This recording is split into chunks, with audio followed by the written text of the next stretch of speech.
We are live. Welcome to my video. This is going to be my completely spoiler-free review of the Command & Conquer Remaster. So this is, a high-definition remaster of Command & Conquer 1, or Tiberian Dawn, as it was later named, and the original Red Alert. And this is slightly unusual. I don't usually do more than one version of the same game. Usually just pick either the original or a remaster. But I really felt like this, very much deserved it. When this first came out, I wasn't entirely sure if I was going to buy it or not, but heard a lot of great things, and yeah. Since I did reviews of, Command & Conquer, Red Alert, and the expansion packs, which are also all featured here, I'm not going to restate any of that, and I'm also going to try not to just say stuff that you can learn from, I bought this on Steam. The page for it has two videos that help, tell you some of what's in here, and so does the official website. I'm going to try to focus on stuff that I, did not see on there. So, some of the, I will just note, it really is a huge upgrade in visuals and audio, and the new hotkeys, and in general the modern UI improves the experience immensely. I'm so glad to finally have attack move in these two. It means much less micromanaging. I've always thought that was pretty wild that, there were other RTSs around this time that had that. Possibly not before, possibly not right around, not like the same years, but it came. I suppose it's more the fact that they didn't add it in. It was only in with Generals, 2003, when something like StarCraft had it in '98. Anyway, asymmetry is maintained, but this really evens out the factions. Some units are given more armor. And, when you set up a multiplayer match, you can choose whether or not to allow the expansion pack units, which, if you played the original and not I'm speaking specifically of the Red Alert one here.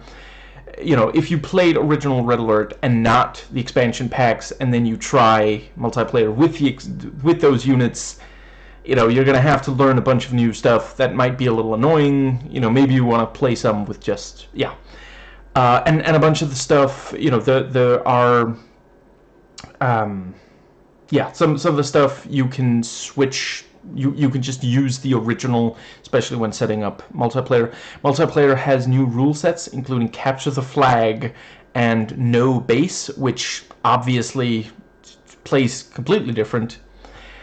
There are some AI improvements, such as better pathfinding. In general, like quality of life. There's a really great map editor. It's somewhat reminiscent of the one for StarCraft 1. Honestly, this is, the developers for this are kind of like the anti-Elon Musk. Like, they kept the stuff that actually works and tweaked stuff that needed. They didn't take away people's livelihood, and just, so just briefly, some of the new hotkeys. I believe all the original hotkeys are still there, which is good, because some of those were really, really great. You can set camera bookmarks for specific map locations, somewhat similar to Commandos 2. I forget if that's also in other RTS, but If you press A, you select all units currently visible on the screen. If you hold Shift and then press A, you select all units across the entire map. These are extremely useful. And let's see, there is a let's see. Yeah, the camera zoom. Yeah. You know, if you can leave it zoomed in, or you can zoom back in after if you want the kind of close, you know, that the originals have, and you can zoom out to get a bit more, you know, bit more overview. You know, a lot of people are going to want to just do that.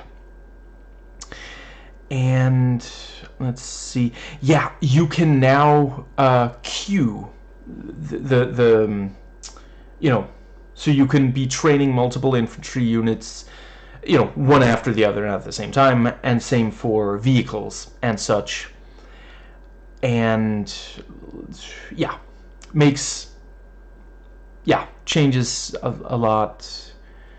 Let's see. And then we have the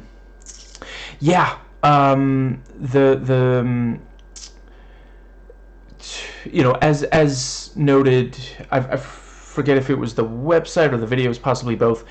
You know, this has the console levels, levels from PlayStation and Nintendo 64. In order to unlock them, you do have to complete the main campaign missions, and this is also the case for the plentiful bonus, you know, the additional videos and remastered music and you know, yeah, recorded music and such. And let's see, all 4 factions can now buy rocket soldiers in multiplayer. You know, that, yeah, it's always been so, like, I get that they're doing asymmetry, the fact that because rocket infantry is one of the most useful units against vehicles, and it is literally the only infantry, because you can buy it sooner than you can buy vehicles, and, you know, quicker, cheaper, yeah. Not necessarily quicker movement, quicker to train, I mean. And they are the only infantry unit that has any chance against air units, and air superiority is, you know, a major boon in strategy in these games. And let's see, then we have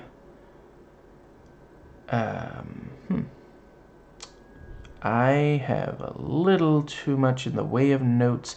Yeah, just, you know, they did a solid job here. You know, essentially, like, the one downside, right? Did I mention I'm recommending this? This is a strong recommend, 8 out of 10 for people who've already played one or both of these. And, you know, as usual, you know, I'll always say get it on sale. I say that for every video game and every piece of home media, movie, show, you know. But it is a somewhat milder recommend, like a 7 out of 10. If you are more used to strategy, you know, RTSs that are still somewhat better, including the original StarCraft and such, you know. But yeah, one thing that I do, the harvester will still, like, you know, you place the building, the refinery, and the harvester doesn't always grab the ore that's right in front of it. It will drive a bit away, grab some, and then go back. You know, so I really wish they had fixed this. This is, like, it's slower, it's less efficient, you know, like, meanwhile, you know, like, people are getting hurt, you know. So I guess in some ways it is somewhat like Elon Musk.